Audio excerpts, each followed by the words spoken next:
específica dizendo que todos poderão continuar naquele mesmo ambiente, ou que todas que passarem pelo burnout nunca mais vão poder trabalhar. Isso não.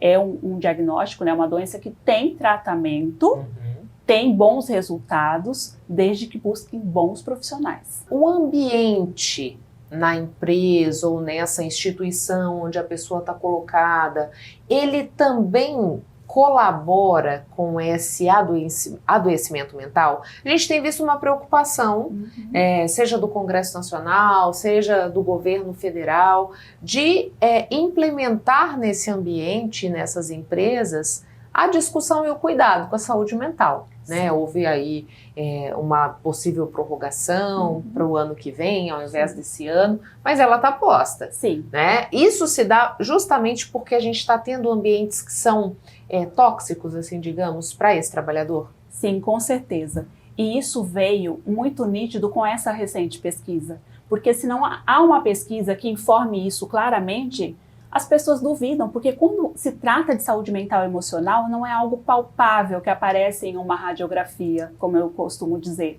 Mas quando aparecem em números, isso causa prejuízo para a Previdência, aí o governo abre os olhos, né? Porque está tocando no bolso do governo. São muitos afastamentos. E daí essa preocupação em tratar da saúde mental do trabalhador dentro da empresa para se evitar esse afastamento.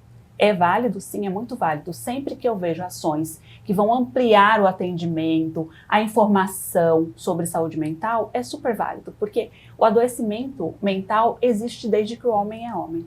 E somente agora a gente tem visto uma preocupação real em tratar aquilo que acomete o ser humano. E sempre acometeu. Mas as pessoas escondiam. Como eu disse, uma pesquisa escancara o que ninguém queria ver ou falar sobre. Muitas vezes o conselho é: busque a Deus, busque uma religião, e não é por aí. Cuidar da vida religiosa pode agregar, sim, muito, mas não é só isso. Vai muito além. A nossa saúde mental, ela é afetada por diversos fatores, né? Se fosse uma receita simples, não precisaria de tantos afastamentos, concorda? Exatamente. E Sani, você disse pra gente aí sobre essa questão da pesquisa escancarar a realidade que a gente vivencia. Nessa realidade, a gente sabe que as mulheres enfrentam algumas batalhas, como, por exemplo, a diferença salarial mesmo executando a mesma função do homem. Muitas vezes o assédio moral e sexual também estão presentes ali naquela relação de trabalho. Pensando nesse aspecto, tem diferenciação de quem acaba desenvolvendo mais transtornos, se homens ou mulheres, em razão dessas relações de trabalho? Sim, as pesquisas sempre indicaram que as mulheres adoecem mais. Tanto por essa questão da jornada dupla, às vezes tripla, de trabalhar fora, cuidar da casa, dos filhos, quanto as questões hormonais. Então, nós mulheres somos sim mais vulneráveis ao adoecimento mental. E aí há uma preocupação em alertar as mulheres a se cuidarem, porque muitas delas cuidam dos outros, dos filhos, do esposo, e se esquecem. E são as que mais adoecem. E quais são os sinais de alerta, né? Porque assim, muitas vezes a gente não presta atenção nos sinais que o nosso próprio corpo dá. Então eu queria que você pudesse falar um pouco disso também, Sani, se existem sinais físicos, se é só uma indisposição resistente que aparece, né? O que eu preciso observar no meu comportamento, no meu físico, que me denuncia que algo não está certo? Certo, eu vou te trazer umas dicas bem simples que qualquer pessoa em casa pode se auto-observar. Por exemplo, como está seu sono? Está dormindo 8 horas em média por noite? Está sendo um sono tranquilo ou está sendo aquele sono picado que acorda várias vezes e na hora que acorda vem aquela preocupação com alguma conta que tem que pagar, com algum problema que está passando? Por que eu falo do sono? O sono, ele é um importante regulador emocional. A pessoa que não dorme bem, ela perde muito em questão de imunidade, ela adoece mais. O sofrimento mental, ele fica mais presente nas pessoas que não dormem mais, porque ela já está desregulada emocionalmente, os hormônios já não estão funcionando normalmente, e isso favorece o adoecimento. Então, prestar atenção nas horas de sono. Se estiver dormindo 8 horas por noite, tudo bem, ótimo. Se não tiver, já é um sinal de alerta. Outra questão, a pessoa começa a perder prazer na vida, prazer nas coisas que ela adorava fazer e não gosta mais. Por exemplo, certa vez eu atendi uma pessoa que me disse que ela adorava andar no centro de Cuiabá, mesmo que ela não fosse comprar nada, mas passear pelo centro trazia muito prazer. Ela me disse, eu vou lá com R$50, vou naquelas lojinhas lá populares e volto feliz da vida. Voltava, agora eu não consigo mais fazer isso, nem quero ir no centro mais. Então, essa pessoa perdeu o prazer em algo que ela gostava muito. Outras pessoas dizem, eu adorava fazer minhas unhas, olha como estão, não faço minha unha há 6 meses. Ela vai perdendo aos poucos o prazer naquelas pequenas atividades que lhe davam prazer. Então, já é um sinal de que algo não vai bem emocionalmente. Já pode indicar uma depressão. Só quem vai fechar o diagnóstico, como eu disse, é um profissional de saúde mental, preferencialmente um psiquiatra, tá? Mas assim, sempre a gente alerta para as pessoas se atentarem nessas atividades corriqueiras. Por que ela mudou tanto de repente? O que está acontecendo? De repente ou ao longo de alguns meses, né? E aí, se ela estiver com essas duas condições, sinal de alerta importante. Um outro sinal de alerta para as mulheres é quando elas perdem a libido.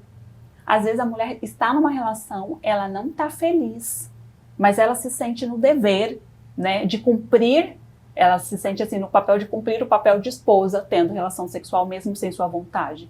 É uma agressão. É uma agressão que a longo prazo vai trazer um sofrimento, tristeza e até outros transtornos, que podem ser desde depressão, ansiedade ou outros. Então, quando a mulher ela se permite ser agredida, quer seja com um grito ou uma relação sexual forçada, ela está em risco, ela está vulnerável ao adoecimento mental. É preciso se ouvir e se cuidar, né? Sânia, uma outra questão que muitas vezes as pessoas dizem que é um horror a segunda-feira, né? Eu não quero que o final de semana termine, quando o domingo vai chegando ali no período da tarde, já tem aquela sensação de angústia. Isso também é um sinalizador? É um sinalizador, geralmente das pessoas que estão insatisfeitas com o trabalho. Por quê? Segunda-feira, acordar cedo, bater ponto. Se eu não quero que chegue a segunda-feira, o que está acontecendo? O que tem de tão chato naquele lugar que eu vou trabalhar? É preciso rever isso, né? Muitas pessoas falam, não queria acordar cedo, segunda-feira, mas está tudo bem, é só uma vez ou outra. Mas se isso se torna frequente, se auto-observe, que você pode estar com um pezinho lá no burnout também, né? Porque trabalhar é prazeroso para muitas pessoas, mas quando ele deixa de ser prazeroso e traz só estresse, preocupação, desgosto, frustração, fique atento. Você está no lugar errado ou você está precisando de ajuda para permanecer nesse lugar até que você tome novas decisões. Porque decisões precipitadas também trazem danos, né? Arrependimento, como tem pessoas que pedem demissão de um concurso público, ela pode se arrepender e não tem volta. Então é preciso se precaver, cuidar da sua saúde mental, para assim também cuidar do seu trabalho. Você citou no começo da nossa conversa a atividade física, né? Assim como o sono, a atividade física ela também tem um papel preponderante na saúde mental? Super importante. Pessoas que praticam atividade física regularmente, elas são menos propensas ao adoecimento. E pessoas também que estão em tratamento, a maioria eu indico faça atividade física. Porque movimenta o corpo, traz um reequilíbrio hormonal, um bem-estar que muitas pessoas até relatam. Estou conseguindo reduzir a medicação porque comecei a academia.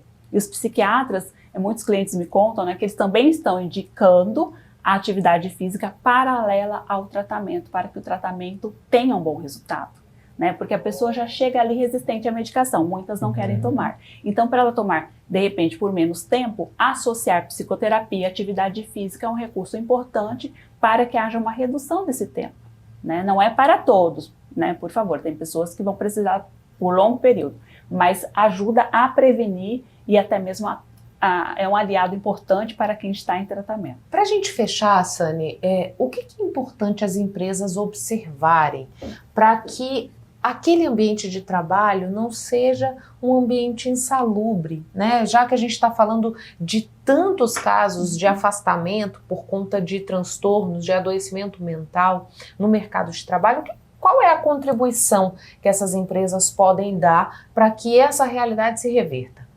É importante olhar a forma de comunicar, né? Priorizar uma comunicação que não seja violenta, porque às vezes uma pessoa ela tem o seu dia estragado porque alguém falou algo de uma forma ríspida, grosseira.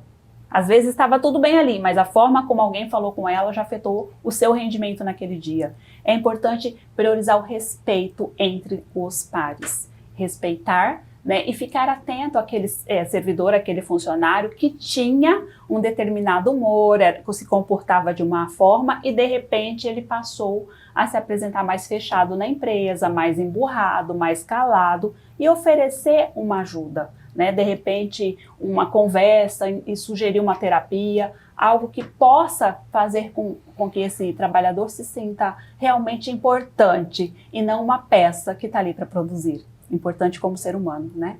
Muito obrigada pelas informações, Sani. Obrigada pela oportunidade de estar aqui mais uma vez. Cuiabá conta com uma pasta exclusiva para tratar dos assuntos relacionados às mulheres, entre eles o combate à violência. E para a gente conhecer mais desse trabalho, aqui recebo aqui no Papo com ela a secretária municipal da Mulher, Radassa Suzana. Secretária, muito obrigada por aceitar o nosso convite, para que a gente pudesse falar mais sobre como essa estrutura pensada para atender as demandas das mulheres tem atuado aqui em Cuiabá. A gente sabe que num primeiro momento tem essa perspectiva do combate à violência, né, por conta desse contexto que envolve Mato Grosso, mas a secretaria vai além, né, trazendo essas oportunidades para as mulheres. Então, eu queria que a senhora pudesse falar um pouco sobre como a secretaria tem ganhado espaço na sociedade cuiabana e de que forma ela tem chegado à vida dessas mulheres. Obrigada, Michele, obrigada pela oportunidade. A Secretaria da Mulher é uma secretaria recente, né? Ela foi criada em 2020, então ela está ali dia a dia, caminhando, aprendendo e, acima de tudo, conhecendo as necessidades das mulheres em Cuiabá, né? A Secretaria da Mulher, ela faz ela compõe a rede de enfrentamento à violência, então junto com o Tribunal de Justiça, Polícia Militar, Polícia Civil, Ministério Público, Defensoria Pública, a Prefeitura também é um braço nessa rede de acolhimento à mulher vítima de violência. Hoje, a Secretaria da Mulher, com esse lado voltado para o enfrentamento, possui lá no espaço, dentro do Hospital Municipal de Cuiabá, chama Espaço de Acolhimento. Nós temos lá para as nossas mulheres, Michele, num regime de 24 horas, um psicólogo e um assistente social. Então, essa mulher que foi vítima de violência, né, muitas vezes ela chega lá já machucada, os profissionais identificam que ela foi vítima e encaminham para a gente. Às vezes a Polícia Civil, lá no atendimento da ocorrência, a Polícia Militar no atendimento da ocorrência, verificou que essa mulher foi machucada e que provavelmente é relacionado à violência familiar, encaminha lá para o nosso espaço também. E às vezes ela fica sabendo, né, como num bate-papo igual esse aqui, olha, tem esse espaço, vou lá, então a gente está ali de portas abertas. Essa mulher, às vezes, ela nem sabe que ela, às vezes, está sofrendo violência, né? Então a gente deixa lá, Michele, já de portas abertas, temos esse psicólogo, sigilo total, se ela quiser chegar lá, bater na porta, a porta está sempre encostadinha, um ambiente muito bacana, pode levar filho se tiver, encosta lá, conversa com a gente. Então a gente tem também na Secretaria Municipal esse primeiro suporte de enfrentamento. Mas como você disse, a gente também tem outras frentes, né, que é a missão lá dada pelo nosso prefeito de trazer para essa mulher de Cuiabá também oportunidades com relação a emprego, qualificação, e a gente está aí buscando fomentar também o empreendedorismo. A gente sabe que uma das situações que acaba fazendo com que essa mulher não rompa o ciclo da violência é justamente a dependência financeira desse agressor. Quando se pensa em estimular essa capacitação, em trazer para essa mulher noções de empreendedorismo, em fazer esses multirões em que vagas de emprego são disponibilizadas, é justamente combatendo esse nó do ciclo para que ela tenha condição de sair dessa relação? Exatamente, Michele. O nosso objetivo é esse, seja lá em que momento essa mulher estiver vivendo, né? Então muitas pessoas perguntam, essas oportunidades é para a mulher que foi vítima? De jeito nenhum, é para a mulher cuiabana. É para a mulher vulnerável? O ideal é que a gente atenda essa mulher vulnerável, mas a gente tem mulheres de todos os níveis sociais que nos procuram e pedem ajuda, até porque a violência doméstica ela é muito complexa, né? Mas a gente sabe, de fato, como você disse, que a dependência financeira termina segurando essa mulher. Às vezes ela já tem clareza de que está num ambiente inóspito e de violência, às vezes ela já entendeu que o ciclo, mas como é que faz? Como é que rompe, né? Se ela não tem essa possibilidade. Então é uma das frentes da secretaria. Como é que a gente tem feito isso hoje? oportunizando os nossos feirões de emprego, é bem bacana, já tivemos 2 nesses feirões de emprego. Essa mulher, na primeira semana de cada mês, ela vai lá na secretaria, vai com o seu currículo. De segunda a sexta nós temos várias empresas, elas montam lá as barraquinhas, conversam com essas mulheres. Muitas mulheres já saem de lá empregadas.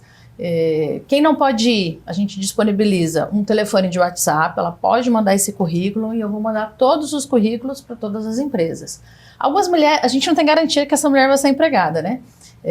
Porque é um combinado dela com essa empresa, mas a gente também oferece através dos nossos parceiros como o Senai e o Senac os cursos de qualificação. Então tem mulher, Michele, que chega pra gente que nunca trabalhou. E ela fala, olha, eu não sei nem por onde começar. Então a gente consegue ali fazer um curso de atendimento, um curso básico de informática, um curso de vendas. A gente tem bastante cursos de vendas, bem bacana. Então assim, hoje a Secretaria da Mulher tem tentado mostrar para a comunidade cuiabana exatamente isso. Podemos auxiliar no enfrentamento à violência, mas também com relação à autonomia financeira. Cursos, emprego e a questão do empreendedorismo também que nós temos fomentado. Hoje, para você ter ideia, a gente está em andamento com um curso muito bom, que é o marketing em redes sociais e mídias, né? Olha, uma procura muito grande. Mulheres que vendem pães, que fazem unha, mulheres que fazem diversos produtos para venda também têm se qualificado. É isso. Quando a gente pensa no empreendedorismo, secretária, muitas vezes as mulheres, principalmente depois de se tornarem mães, lançam mão desse mecanismo, porque de alguma forma é uma maneira de você conciliar a sua geração de renda com essa presença mais acentuada no cuidado da criança.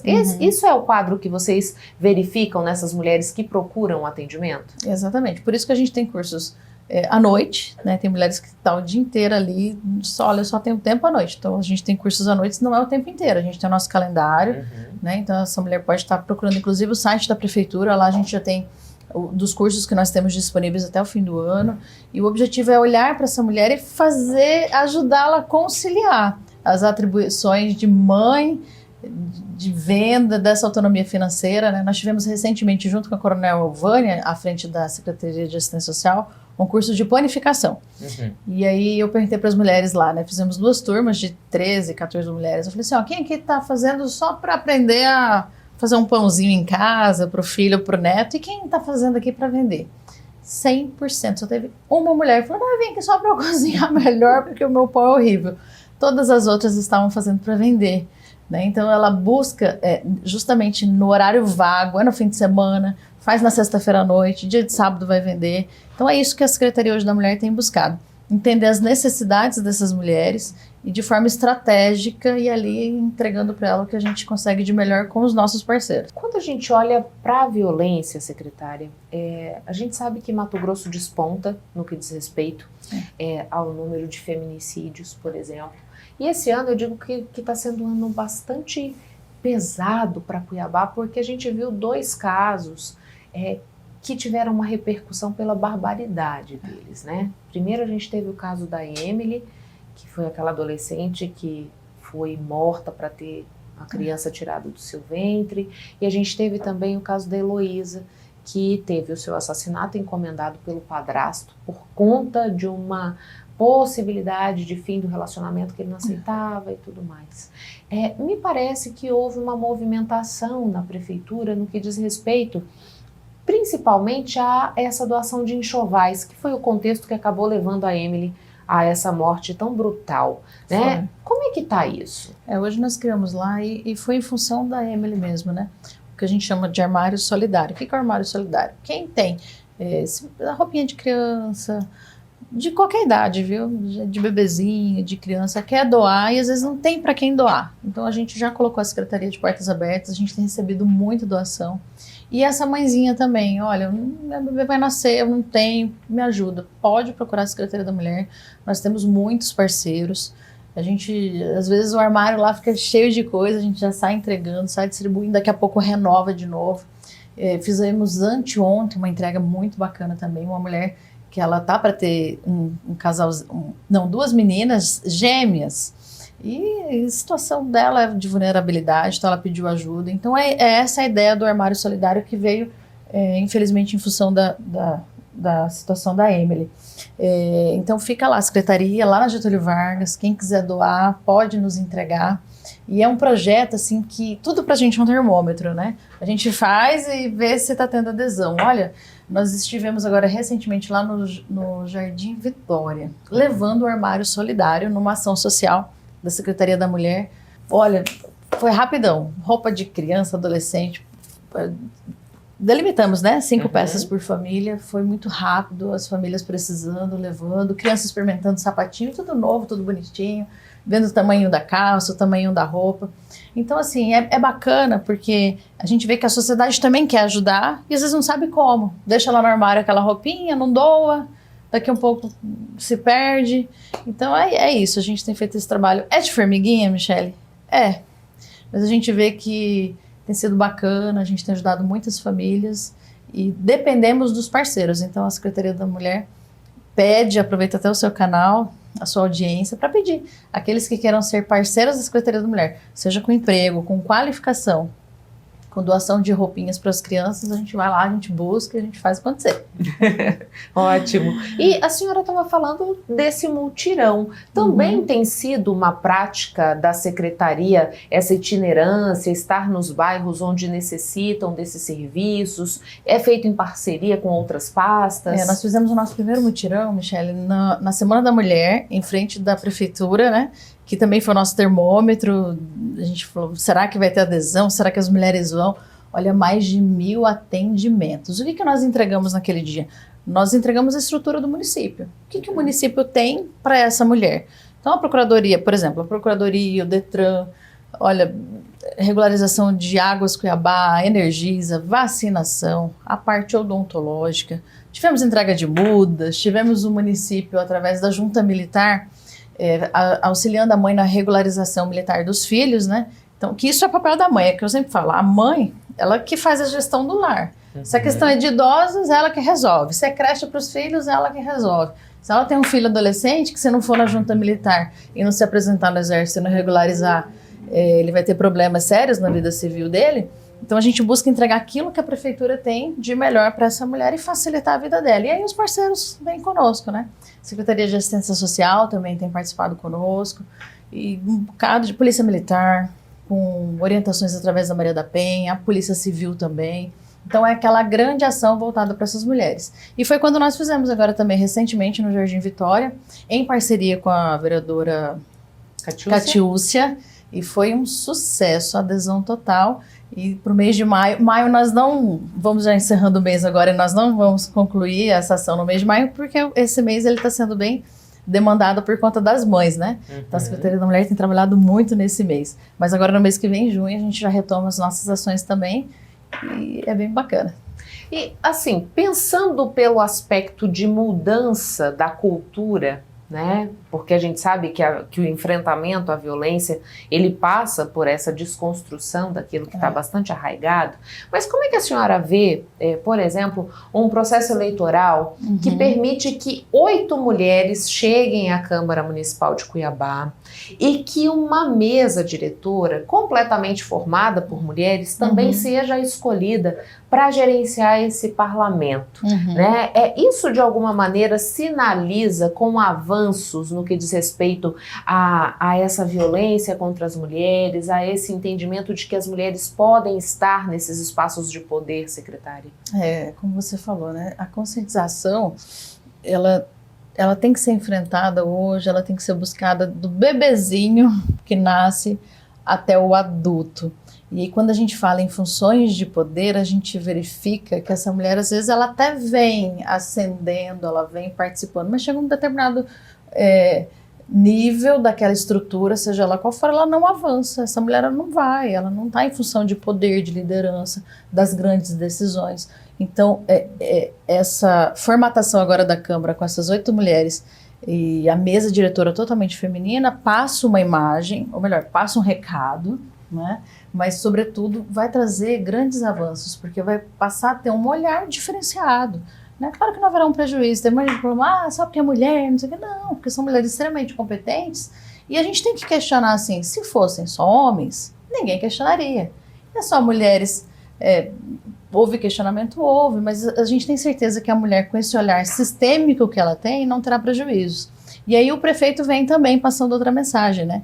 Mais de 50% do secretariado que ele escolheu são de mulheres, é de mulher, né? Esse quantitativo aí é mais da metade. Então ele está assim, a gente sempre parabeniza ele, saindo do discurso e colocando na prática. Então é algo que precisa sim ser falado, ser conscientizado, ser dito. Eu falo, a mulher ela precisa avançar, nem que for por constrangimento, nem que a gente tenha que falar tanto, fala no mês de março inteiro, fala no mês das mães, fala em agosto, que é enfrentamento à violência, fala em outubro, que é o mês de combate e da prevenção, né, o câncer de mama e a saúde da mulher. Vamos falar e vamos seguindo, nem que a gente vá constrangendo o sistema e as pessoas vão vendo numa cultura extremamente patriarcal, aquela cultura que o homem tem vez, né? Que a mulher sim, a mulher ela tem espaço, ela precisa ter voz, porque a mulher é quem no fim gerencia, via de regra, a família, o lar. É mais ou menos por aí. E a gente vê, tem tantos lares hoje que são chefiados por mulheres, né? Nas dificuldades, quando tem uma criança que nasce com algum tipo de deficiência ou que essa mulher se vê vítima de um câncer, por vezes ela é abandonada por esse companheiro quando essa relação existe. Então a gente precisa mesmo batalhar e firme para que essa mulherada tenha representatividade. Exatamente. Tem sido muito bom, tem sido uma experiência muito boa, com muitos desafios. Eu sou policial militar, Michele, há 24 anos, então a gente tinha até convivia num ambiente bem masculino, né? A gente tinha aquela perspectiva, aquele olhar diante da minha carreira. E hoje, à frente da secretaria, olha, cada relato que chega, são cada casos assim que vem, que a gente fala, meu Deus do céu, precisamos mudar, precisamos avançar. Estamos com um projeto, tá em andamento, que ele demanda um pouquinho mais de tempo, né? A gente está trabalhando tão loucamente lá, com tantas ideias, que eu até brinquei agora com você, nem parece que a gente está em maio, caminhando para junho e parece que o ano já está acabando. Mas a gente está com um projeto bem bacana, que é um projeto de conscientização de forma lúdica para as nossas crianças. Então queremos formar primeiro as nossas criancinhas aqui da rede pública, nossa, municipal, porque a gente entende que isso vem de berço, esse carinho, esse respeito pela mulher, vem de pequenininho. Então a gente quer sim que a criancinha chegue em casa e fale, pai, não pode falar assim com a mamãe. Mãe, o papai não pode falar assim com a senhora. E daí, quem sabe, pouquinho a pouquinho, que com a nossa parcela de contribuição, a gente, lá na frente, talvez a gente nunca consiga medir os efeitos reais de um movimento como esse. Mas é como você falou, precisa acontecer. Isso precisa vir em várias frentes, caminhando de pouquinho para lá na frente a gente ter uma diminuição, ter uma sociedade melhor, né, Michele? Eu sou mãe de uma bebezinha que está aqui, de 4 meses, uma menina. Eu quero que a minha menina não veja o que nós temos visto nos últimos tempos, né? Muito obrigada, secretária. Sucesso à frente dessa sua atribuição e que em breve a gente possa trazer mais notícia boa no que diz respeito às mulheres. Muito obrigada, agradeço a oportunidade. A Secretaria da Mulher está à disposição das nossas mulheres cuiabanas, né? E muito obrigada pela oportunidade. A Associação Brasileira de Bares e Restaurantes, a Abrazel, juntamente com a Câmara de Dirigentes Lojistas aqui de Cuiabá, realiza evento para inspirar mulheres empreendedoras. É o Mulheres Boazinhas Não Enriquecem. Elas empreendem, lideram e tomam decisões todos os dias, mas ainda enfrentam desafios que vão além do mercado. No dia 21 de maio, em Cuiabá, a segunda edição do workshop Mulheres Boazinhas Não Enriquecem convida gestoras de todos os setores a repensarem seu papel nos negócios e no dinheiro. A iniciativa é da Abrazel com a CDL, com apoio do Sebrae Mato Grosso e da BPW Cuiabá. Na primeira a gente fez foi uma palestra, né? Foi em um restaurante, a gente tinha ali um ambiente bem descontraído, mas foi mais no intuito de palestra. E a gente aprendeu com esse primeiro evento e viu a necessidade de sair já com um plano de ação, né? Tá, eu já entendi que eu sou boazinha, eu já entendi algumas coisas que eu preciso melhorar, mas agora de que forma eu posso melhorar?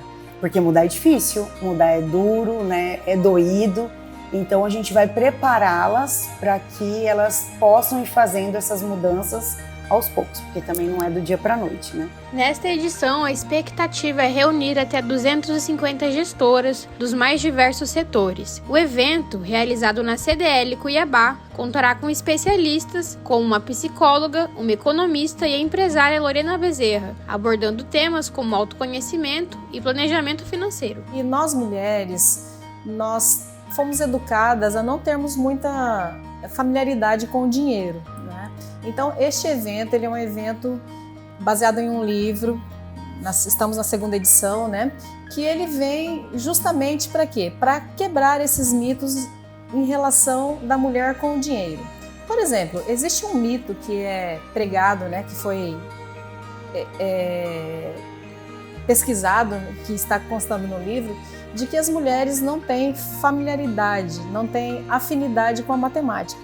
Isso aí já é um mito que é colocado na nossa cabeça para que a gente não possa nos desenvolver enquanto empresárias, financeiramente falando também, né? Para a conselheira da Abrazel Mato Grosso, o workshop é feito especialmente para inspirar mulheres empreendedoras e gestoras a assumirem um papel ainda mais ativo e determinado em suas jornadas de sucesso. Para mais informações, visite o perfil @abrazelmt no Instagram. O conceito é a gente trabalhar em cima do livro, que tem um livro, né, que é Mulheres Boazinhas Não Enriquecem. Ele é um best-seller que trata sobre comportamentos, por que alguns comportamentos das mulheres não permitem que elas performem-se bem no mundo dos negócios, na área financeira, né?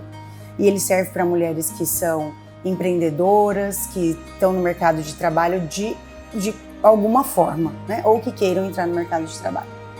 Então a gente traz esse workshop exatamente para trabalhar e para mostrar através de um plano de ação como é que elas podem provocar essa mudança, né, na vida delas.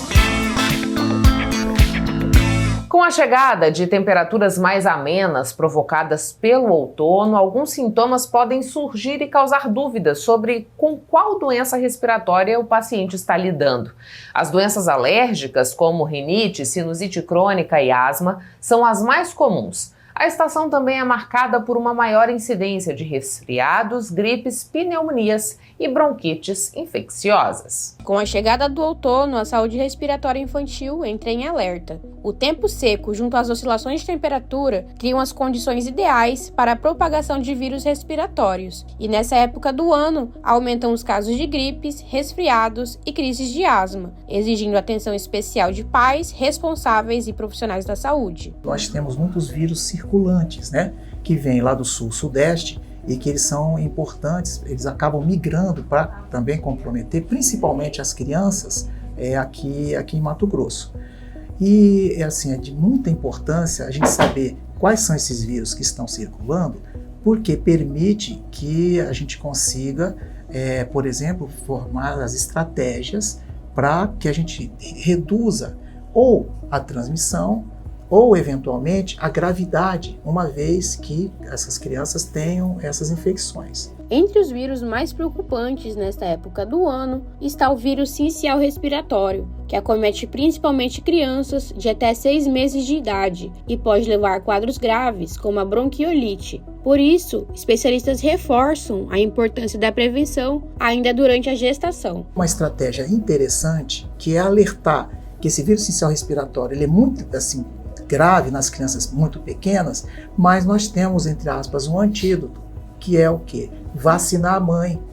Então, as mães devem, no pré-natal, devem estar atentas que já está liberada uma vacina que é muito importante, que vai impactar nessas crianças de até 6 meses de idade. Então, nós já vimos aqui uma estratégia de reduzir a infecção por uma condição muito grave, que vai reduzir a mortalidade infantil já no primeiro ano. Além dos vírus, as crises respiratórias também podem ser desencadeadas por alergias. Ao contrário do que muitos pensam, crianças alérgicas não ficam mais expostas a infecções. É o que explica o pneumologista pediátrico. As infecções não são mais frequentes nas crianças alérgicas.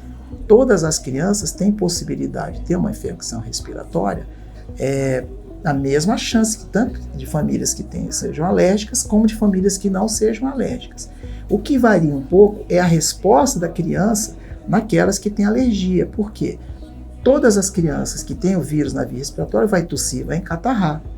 Se ela tem uma informação genética de alergia, normalmente essa resposta que a tossina catarral, que é comum a todas elas, é mais intensa. Então, não é a alergia um fator predisponente para ter infecção.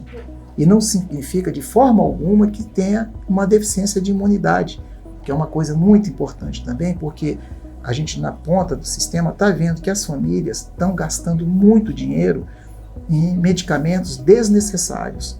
Eles acham que tem uma alteração na imunidade da criança, e não tem. Você vai lá na escolinha, na creche, a totalidade das crianças estão tendo sintomas de tosse. Então, não é queda de imunidade epidêmica, não é isso. A imunidade delas é boa. Então, todos aqueles medicamentos que você está usando para melhorar a imunidade, eles deviam ser economizados. As famílias não precisam gastar com isso. Para manter as crianças protegidas contra as infecções respiratórias, o doutor recomenda medidas simples, mas eficazes, como manter o calendário vacinal em dia, com especial atenção para a Covid-19 e influenza, evitar ambientes fechados e aglomerações e fazer o uso de máscaras, sempre que houver sintomas gripais. E entra um outro fator aqui de proteção e de prevenção, que é a vacinação sistemática das crianças. Então nós devemos estar muito atentos. Devemos vacinar contra a influenza, que está disponível. Devemos vacinar sim contra a Covid, que ainda continua sendo vilã entre as crianças. E a vacinação da gestante contra o vírus respiratório, essencial respiratório, que vai impactar nessas crianças de baixa idade que hoje estão tendo casos clínicos muito graves.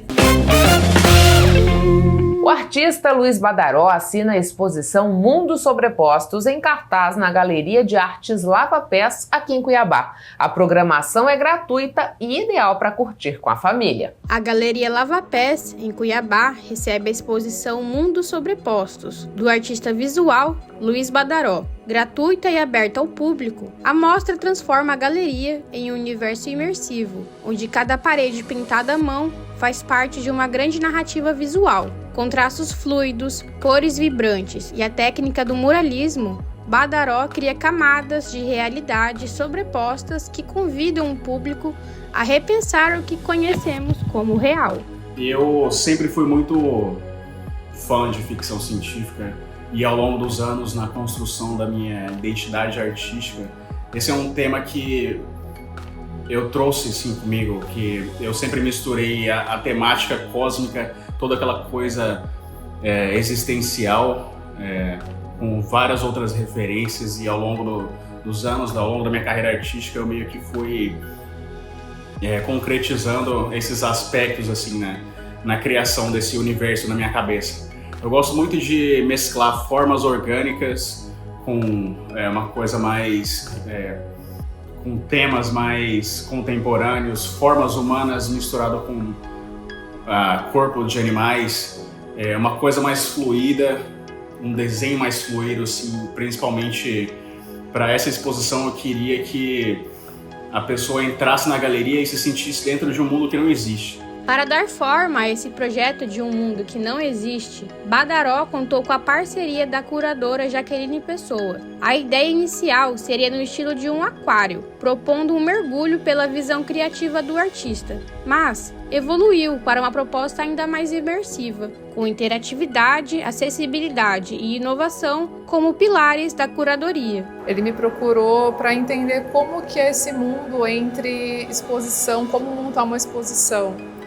E eu direcionei explicando sobre como é a exposição numa galeria privada, numa galeria como essa que nós estamos do governo. Então, a partir de dezembro, eu comecei a absorver todas as ideias dele, que até então era montar o estilo de um aquário, como se fosse um mergulho dentro do seu ócio criativo. Só que a curadoria foi muito além disso, né? Nós estamos com realidade virtual, que é a primeira no estado de Mato Grosso, com essa potência.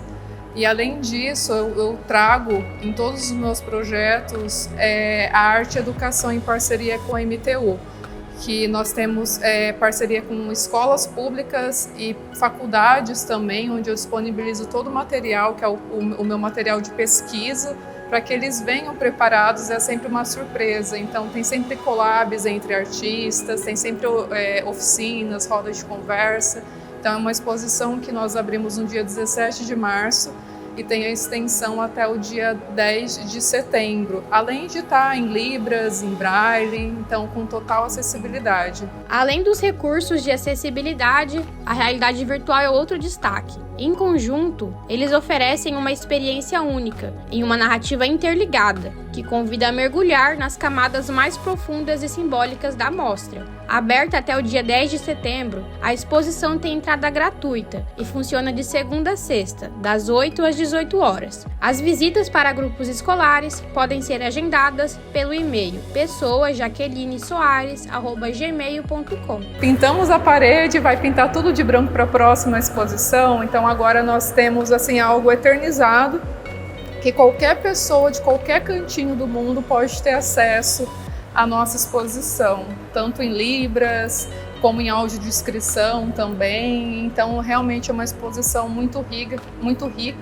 que agrega muito valor no nosso estado. E nós desejamos que ela possa ir muito, que já está indo, né, virtualmente, mas que ela possa ir fisicamente também para além das fronteiras cuiabanas.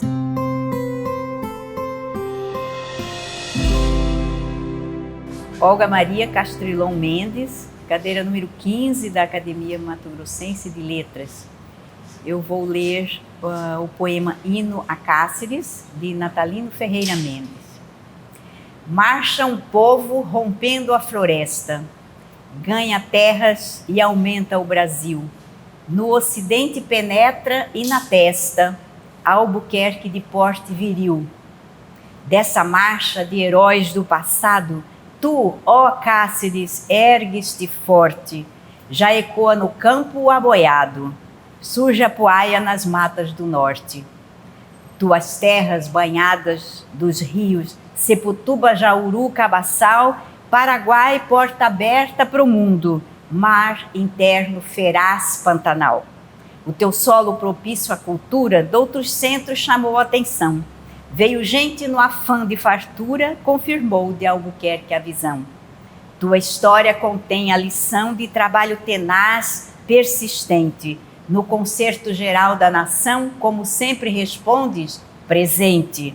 De Albuquerque foste a preferida, minha terra cristã e feliz, cidade e amor de São Luís. Salve Cáceres, princesa querida. Chegamos ao fim de mais uma edição do Papo com Ela. Eu agradeço a você que ficou comigo até este momento. É sempre uma honra poder contar com a sua companhia. Mas antes de ir embora, eu quero te fazer um pedido. Siga o Papo com Ela no Instagram, no Facebook, no TikTok. Inscreva-se no nosso canal no YouTube e nos ajude a fazer o programa. Conta pra mim o que você gostaria de ver aqui no Papo com Ela. Para isso, você pode fazer contato pelas nossas redes sociais ou por esse endereço de e-mail que aparece aí na tua tela. Tenha um excelente fim de semana. Na sexta que vem eu tô de volta e espero mais uma vez poder contar com a sua companhia. Um beijo e até lá!